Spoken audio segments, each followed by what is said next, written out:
How's it going, everyone? As always, my name is Jimmy Champagne, and this is PSReady, my channel all about PlayStation. Yes, Jimmy Champagne is my real name. I saw your comments. I don't want to show my driver's license, but I will. Anyway, I just want to say thanks for all the subscriptions lately. I guess the call out where I told you guys that like 90% of you who watch this channel aren't subscribed got a lot of people to go look at the subscribe button and realize they weren't subscribed. So yeah, if you watch this channel, make sure you're subscribed and have your notifications set to all. A lot of people said that their notification bell was set to personalized, which means you'll only get a few of my notifications. So if you want to make sure you get updated every time I launch a video, which is 3 times a week, make sure your notification bell is set to all. Anyway, today is another single topic video all about this possibility that Xbox might just be giving up, throwing in the towel on hardware and completely joining the fold and releasing all of their biggest games on PlayStation. This video is basically what no one else is going to be talking about because I'm coming at it from a completely PlayStation centric point of view. I'm going to talk about some of the good things and potentially bad things that could happen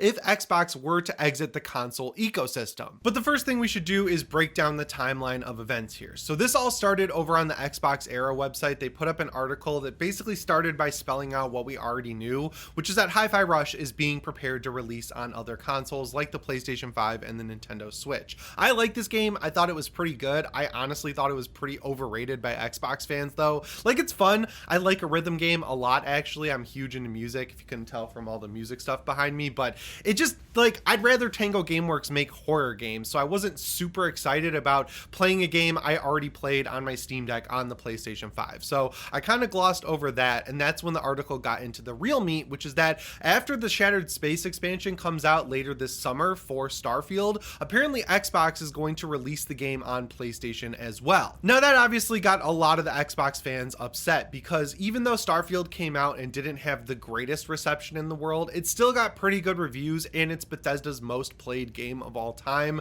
No doubt in part thanks to the fact that people were able to just download and play it for free on their PC, on their Series X, on their Series S, as long as they were subscribed to Game Pass. But still, it was a big game for Xbox and it was supposed to be the true game that really brought them into the next generation and got people to buy Xboxes. Unfortunately, that's not really how it shook out. They needed this to be a 9 out of 10 or 10 out of 10 style game, and at the most it kind of capped out at around an 8.0, and because of that, even with the huge price decrease on the Series X that they had around Christmas last year, dropping it down to $350, people are still just showing up for either the Xbox One or the Xbox Series S because it is so cheap. Because even though we all love these huge games like Starfield, The Elder Scrolls, Fallout 4, I don't know, like God of War Ragnarok, Spider-Man 2, the list goes on and on those, people really show up to consoles to buy games like FIFA, Madden, and Call of Duty, right? So despite the fact that Starfield was played by a lot of people, it wasn't this genre or generational experience that it was supposed to be for Xbox. It didn't move the needle on hardware, so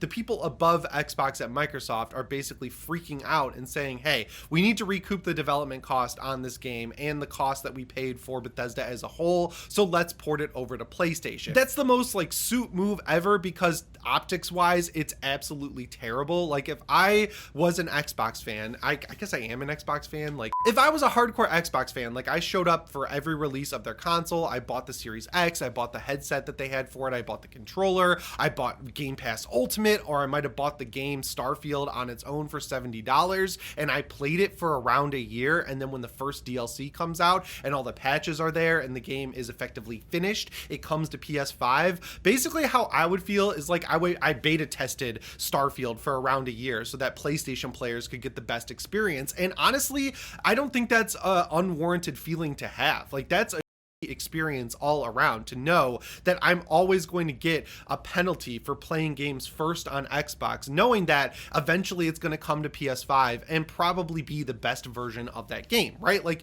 you can see why people were upset when they read this news. But if that was the only news, I don't think it would be as catastrophic as things turned out, because right after this report went up, we got another report from The Verge that not only are they looking into porting over Starfield, but they're also looking into porting over Indiana Jones and the Great Circle. Now that one I'm of two minds on. On the bad side of the fence for Xbox, you could understand why if this game is a 9 out of 10 or 10 out of 10 game, which it totally has the potential to be, just because I'm playing through Wolfenstein: The New Order right now, which came out back in like 2014, and that game is one of the greatest first-person shooters ever. I think Wolfenstein: The New Colossus is much worse overall, but still one of the best first-person shooters you can play. So knowing the pedigree of Machine Games, I don't think there's any reason to assume that Indiana Jones would turn out bad. So thinking with that in mind, that game could be amazing. So knowing that just a few months after it comes out this December, that we could be playing it on PlayStation 5, again, if I was an Xbox fan, I would be pissed, and I think there's a reason to be upset there. What that comes down to is the fact that when Bethesda was bought by Xbox, Indiana Jones and the Great Circle was already in development, and there was a contract in place with Lucasfilm and Disney that said this game was going to come out on other consoles. And allegedly, Microsoft fought pretty damn hard to make sure that this game could have the contract rewritten and be an Xbox and PC exclusive. But now the people above Xbox, like above Phil Spencer and Sarah Bond, I guess would be the top two people, they're saying screw it, let's revert the contract and just put it on PlayStation 5 a few months after it comes out on Xbox. And then, you know, when you have two games there, Starfield and Indiana Jones, things are looking pretty bad, but that's not where it stopped, because Jeff Grubb came out and said on his show that he's heard they're looking at porting over Gears of War. And then Tim Dog, who's another Xbox streamer, was talking about how they're also considering porting over the Master Chief Collection from Halo and a bunch of other games that are previously Xbox exclusives. Honestly,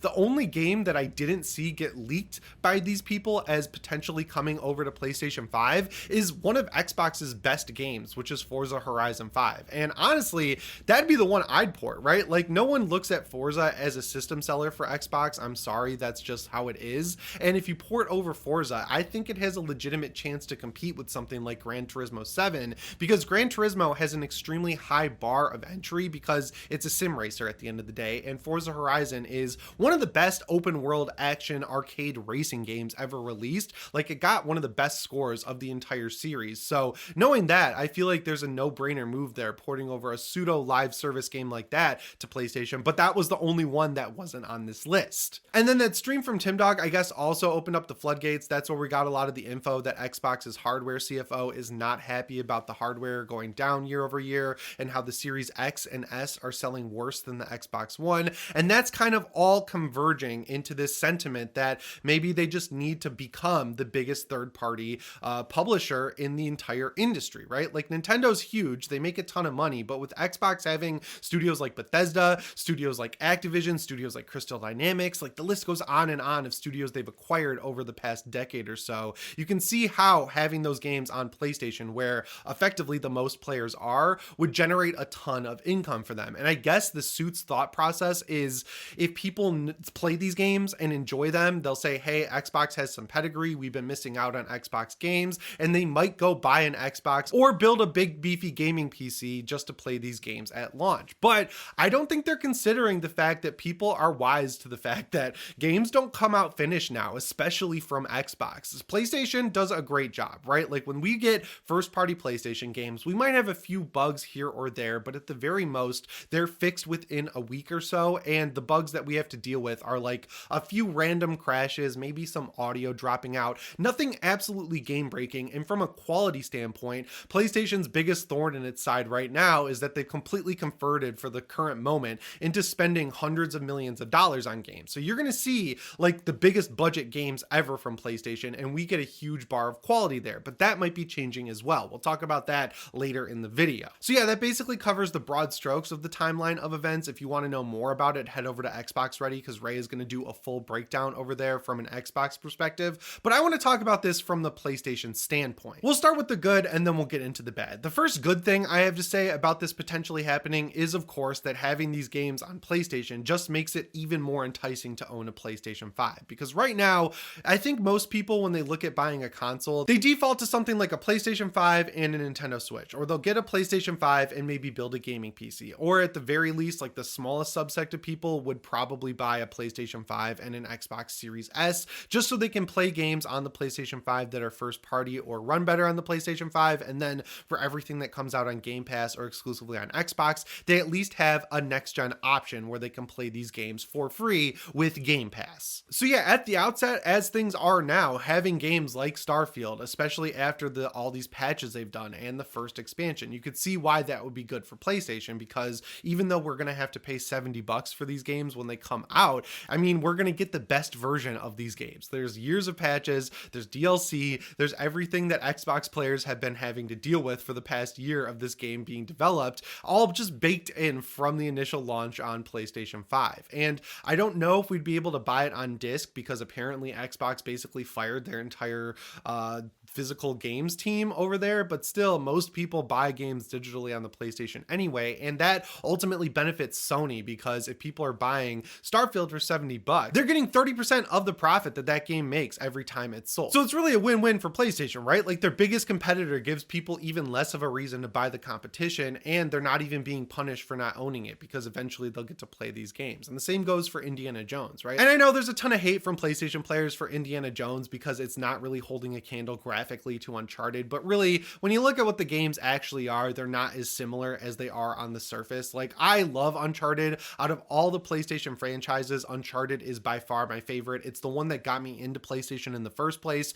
After I switched to the Xbox 360 after the PS2 generation, the thing that got me to go pick up a PlayStation 3 in the first place was Uncharted Drake's Fortune, and I got it the year that Uncharted 2 came out. So I was able to get the first game for like $6 at GameStop. I blew through it in the first weekend, and even though I had games like Little Big Planet 2, Infamous, and of course Resistance 2 ready to go on my PlayStation 3, I went to the store and spent the last bit of my Christmas money on Uncharted 2, and bar none, that might be in the top 2 PlayStation exclusives ever. That is one of the greatest games of all time. And getting to play Uncharted 3 in 2011 when everyone else was playing Skyrim, and then right when I moved to LA in 2016 and I got to play Uncharted 4, as far as that franchise goes, every game in the series is a 10 in my opinion. So yes, it is hard for Indiana Jones to reach that height, but it's still a first-person game from Machine Games. And if you're comparing third-person games to first-person games, the only games that I've played in first-person that really come close to what Sony does with their first-party titles are games like Wolfenstein: The New Order, and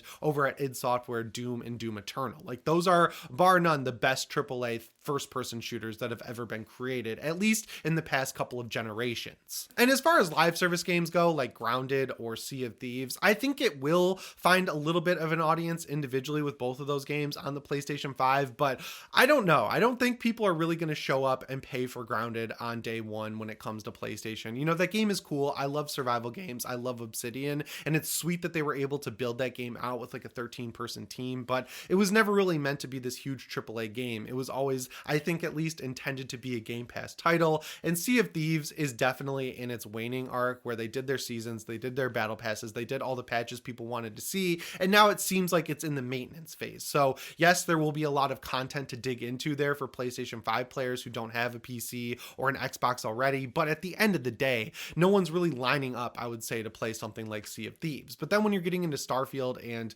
Indiana Jones, it's a completely different story. And then eventually we're talking about things like the Elder Scrolls 6 and Fallout 5, and those games would sell absolute gangbusters on the PlayStation 5 and 6, because right now Fallout 4 is one of the most bought and played games on the PlayStation as is. Another good thing that could come from this is that with Xbox now being one of the biggest publishers in the industry, if they're not making hardware or selling hardware that they do make, they're effectively forced to release every game at a quality level that we expect on PlayStation on the PlayStation 5, right? Like, we're going to get the Call of Duty games day one. We're going to get stuff like, I don't know, Elder Scrolls 6 day one, and that's all well and good. And if all these rumors are to be believed, we're not even going to get an inferior experience on PlayStation 5 by having to pay $70 or even $100 for Call of Duty at launch, because apparently Xbox doesn't feel like they can recoup the cost of a Call of Duty game by just releasing it on Game Pass on the Xbox console ecosystem. So allegedly the next Call of Duty, Black Ops Gulf War is what I think it's called, is not going to even come out on Game Pass day one. It's going to be an outlier and not give that whole day one Game Pass sort of benefit that you get from every other first party game that Xbox has. So if Xbox fans have to deal with that too, I mean, there's going to be a riot from them, right? Like, they have been cultivated as this diehard sort of cult like fan base that's been there through things like Don Matrick. They've been there through the no exclusive period of the Xbox One. They've even been there through the early years of the Xbox Series consoles, where effectively there were no next gen games coming out and they basically had to rely on third party games. And then when they finally got Starfield, they had to rely on they had to fight through a ton of noise from PlayStation fans and Bethesda fans who just didn't feel like it was hitting as hard as it should have. So knowing that they're that diehard and they've stuck through Microsoft through thick and thin through all of this garbage that they've put them through for the past decade or so, I think they're finally at the breaking point, and this could be the thing that gets them to jump ship and buy a PlayStation 5. So for Sony, another good is that more people are going to be buying PlayStation 5s. So that's all the positives covered, but let's get into the negatives, because I don't feel like people are taking a lot of this into consideration, right? Like right now, competition is good. Even though Xbox is selling dramatically lower than the PlayStation 5, PlayStation has that check in place where they know that Xbox at any moment, even though it would be financially detrimental to them, could pull Call of Duty from PlayStation, and then PlayStation loses one of the biggest games on their platform, if not the biggest games, right? So that incentivizes them to not only play nice with Microsoft and not make shady moves that try and put them out of business, but it also incentivizes them to make games that compete with Call of Duty, right? We're seeing PlayStation finally enter back into the first-person shooter realm with games like Concord and Fair Games, which is great. I don't think either of those games are going to go toe-to-toe with something like Call of Duty, but at least they're getting their developers on the saddle making first-person shooters again, right? Like, I like Killzone. I think it's a good franchise. I think there's a lot of rose-colored glasses when people look back on it. As someone who played all three of the major Killzone games, and I played the Vita game, and I played the PSP game very extensively, it's a good franchise. It is not a Halo killer. Same goes for Resistance. I thought Resistance 1 was mediocre at best. I thought it was cool. It was a sweet World War II shooter with aliens. I thought Resistance 2 was much better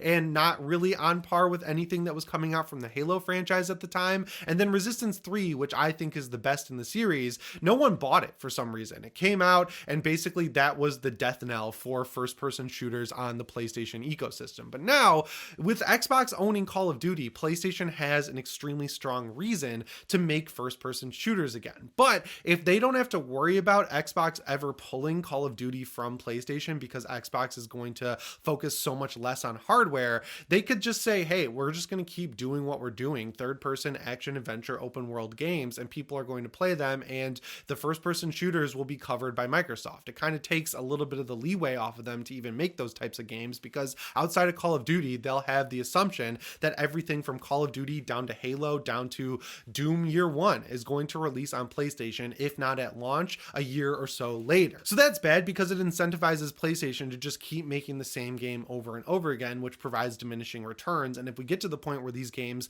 continue to sell less and less, like they have been this generation, then PlayStation's going to find themselves in a really scenario where they're going to have to throw together FPS games or different styles of games, and when you rush things, they turn out not as great as the games that you let get the development time they need, which is what PlayStation's been doing basically ever since the PlayStation 3 era. Another net negative comes down to price, right? Like, PlayStation is very adamant about being a hardware first company. They have stuff like the PlayStation 5, they have the PlayStation Portal, they have the PSVR 2. They're really focused on providing a premium hardware experience. Their TVs are bar none the best in the industry. Everyone loves Sony TVs when they get their hands on them. They are, of course, extremely expensive. And when you're talking about Sony made phones, they go for a boutique sort of phone style there. And that hasn't worked out as well, as we all know, for them in the Android field. But still, Sony goes for premium hardware and makes software that will look and play good on that hardware. They give you a reason to buy Sony hardware, right? Like, we saw all of these new updates we got for the PlayStation 5 over the past year, where they added in their own version of Dolby Dolby Atmos, or they added in their own version of Dolby Vision. They have their own proprietary versions of everything, like they did in the Vita and the PSP days with the memory stick and the Vita memory card, because they're obsessed with making hardware and selling hardware to you within that ecosystem. And if Xbox basically eliminates themselves from the field in terms of making hardware, Sony can not only continue to make their premium hardware, but they are then left unchecked to just continue raising the price of hardware, and people are probably going to buy it, because if you're looking at the Nintendo Switch, there's great games on there, right? Like Nintendo first party games are awesome and indie games are awesome as well, but you're not playing stuff like God of War Ragnarok or Ghost of Tsushima or The Last of Us Part 2, right? Like you have to look at PlayStation right now to get experiences like that, and if there's no Xbox to compete with them, that's going to be your only option, unless you want to pay even more money than what Sony could eventually charge and build up a beefy gaming PC. And then the other price factor you have to consider is that Sony will be completely left unchecked to raise the prices even more on games that you buy, right? Like Sony has said time and time again that they don't see a lot of growth or potential return on investment in making more subscription service style games. They famously didn't like that when they released Horizon Forbidden West over on PlayStation Plus Extra, that it completely 100% killed all sales of that game, and they didn't really see a lot of DLC sales when it came to the Burning Shores expansion. So I doubt we'll see any first party games coming to the service as fast as Horizon did back last year. And knowing that, Sony could say, hey, we make 30% of what Xbox sells on our service. We make 100% of what we sell on our service, right? Like all we have to do now is raise the games to $100, and Xbox will either keep the games at 70, we'll keep collecting 30%, or they could raise the price to $100 as well. And not only will they make more money, we will too. And the biggest problem is people will probably continue paying for it, or they'll just exit the console market completely and say gaming has gotten too expensive, which could completely backfire on Sony. And then a third bad thing is that Microsoft is poisoning themselves right now to, once again, as I've said throughout this entire video, be the biggest publisher in the industry, right? Like if they actually get to the point where they are releasing the best games that people actually want to play, like whatever this new Halo turns out to be, the next Gears game, I don't know, Starfield with DLC and patches, Elder Scrolls 6, Fallout 5, Doom Year 1, a new Wolfenstein game after Indiana Jones, big games that people want to play, that's going to sway people to buy those games instead of PlayStation games. And then PlayStation's making 30% on those games instead of 100. And while that's nice, they're going to make less money overall, which once again incentivizes them to raise the price of games. But it also exacerbates this situation that PlayStation is currently in, where the thing that they've invested in over the past 2 generations is making the biggest and best looking games on the market, which translates to extremely high budgets. Now their bet there was that by spending $200 or $300 million on Spider-Man 2 or The Last of Us Part 2 or Horizon Forbidden West or the eventual Last of Us Part 3, that would get people to say, hey, that looks like an extremely premium experience that I can only experience at launch on the PlayStation 5. I'm going to go out and buy a PlayStation 5. The problem is, unlike the last generation, they didn't see this explosive growth this time around. People aren't showing up for games like Spider-Man 2 to buy a PlayStation 5. People who have a PlayStation 5 are buying Spider-Man 2, but it wasn't this system selling game that got people to go out